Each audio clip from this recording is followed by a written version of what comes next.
What's happening, people? Welcome back to the channel. Here's your match preview for the UEFA Europa League final. It's massive. It's in Bilbao. Tottenham taking over as well, the fans in Bilbao. We definitely have the best fan base in the world. In today's video, we'll be covering absolutely everything to do with the game. Without further ado, let's crack straight into it. Like and subscribe if you are new. Firstly, in terms of team news, we've got Ange Postecoglou's press conference on the Tuesday. He said that Pape Matar Sarr is fine and he should be okay, no problems there. But he has ruled out Bergval being involved, so that's a no to Bergval and also Madison. Bergval, neither of them were featured in Tottenham Hotspur's open training session on the Tuesday. That's being reported by Manchester United correspondent for Mail Sport in Nathan Salt. So it looks like players have travelled that aren't also available on the pitch. But this game is huge, and I think it means a lot more to Tottenham than it does Manchester United. Questions going around at the moment are, does it save our season? For me, as far as I'm concerned, we haven't won a major trophy in 17 years. It's been 17 years pretty much of pain. It's been, of course, ups and downs along the way.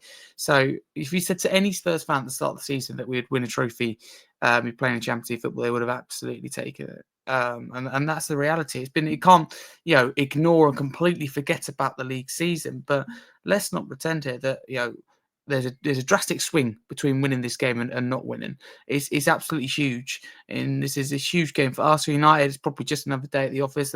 They're massively playing it down. I wouldn't say it's a clear favourite going into this game. If I had to choose a favourite, it would be Manchester United, based on the fact that they've kind of been here, done it more consistently, more regularly. We still have a rich European history, don't get me wrong, but United have always found a way, even when they've been poor, to win a trophy. And Amarin, they know he's going to be there long term. That's the thing. Postecoglou's his future is still uncertain, even if we do go on and win this game. So United, it's about long term.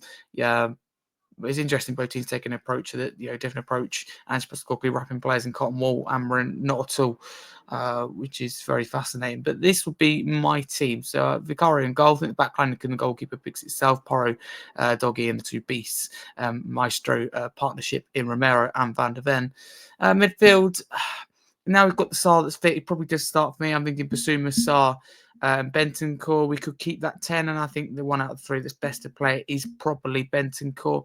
Or we take one of those midfielders out and go with, for example, a different player, maybe Odegaard or Charleston in that role. But I'd go with Basuma, Sarr, and Bentancur. Go Johnson on the right, Odegaard on the left, and Solanke down the middle. Now Son, that's the big talking point. You'll notice that he's not there. But the more I think about it, the more I think he should be.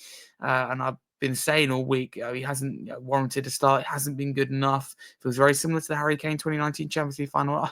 I do kind of stick by that, but you can see it matters to all those players. It matters to all us fans a lot, but it's Sonny just that little bit more than the rest of the group. It really matters. I get the impression to do anything in his power to make it happen. See his first Spurs trophy. It just means a lot to him. You can just tell, and the group recognise that. If you look at any Spurs social media content, they just know the way they speak how much it means to Sonny. So he will definitely be on that picture, definitely start without doubt. And I can't complain if he does. I think we have good options. I think we have Tell. Oh, I've left out there. Very good option. Richarlison's been good in recent weeks as an option. There's even a possibility, Ange won't do it. There's a possibility you go, look, let's match up to Manchester United here. So it's very hard what to do, and you overthink it, especially being a big game situation. I think that's completely normal. I think Manchester United, all the players that look like be out have also travelled, but whether they be fit or not, I don't know. They've taken part in training. Score prediction then, the big moment. I think that it'll be really even contest. I can see this going 1-0, one way, getting like a 1-0 or a 2-1, which are common score predictions at the moment. But so I think it'll be 1-1 after normal time. But I think Manchester United will tire in extra time, having played pretty much the full team against Chelsea and put a lot of big shift in to get nothing from the game. I think I'm looking at the likes of Casemiro. Evans is involved, probably won't be, but Maguire. I think they just tire and mistakes will come in. Luke Shaw or Nana, mistakes come in later in the game. So I think we'll win it in extra time and win 3-1. I haven't seen a trophy in my lifetime. I was born just a few months after we won the League Cup against Chelsea at Wembley back in 2008. So maybe I'm the curse, but it's been 17 years.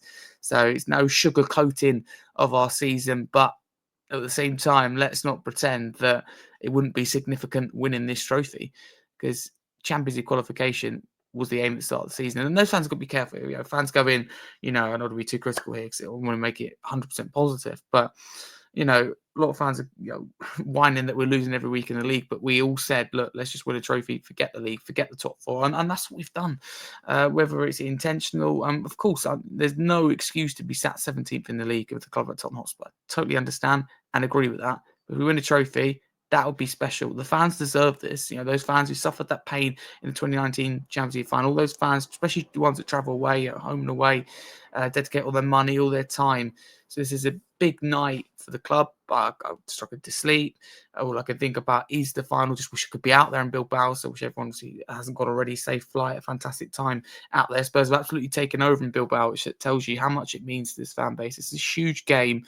I'm looking forward to it, but I'm also extremely nervous. So do get your score predictions in the comments below. I think it's just another day at the office for Manchester United, a bit of a saving grace of a disastrous season, but this means a lot more to Ange Postecoglou and to Tottenham, and I just think that we'll have enough to get the job done. Hopefully next time you'll be hearing from me, we'll be discussing a Spurs win, and we would have won the Europa League, silenced the doubters. I can't imagine how it feels. I don't know how it feels. I'm just very excited, but we'll leave that. I don't want to get too much into it until it happens. I'm going to enjoy it, get behind the boys, because wherever you stand with Andrew, wherever you stand with these players, these owners, we should all be, and we have all been united for this game. Not Manchester United, though. All united behind Spurs. Get in. Up Spurs.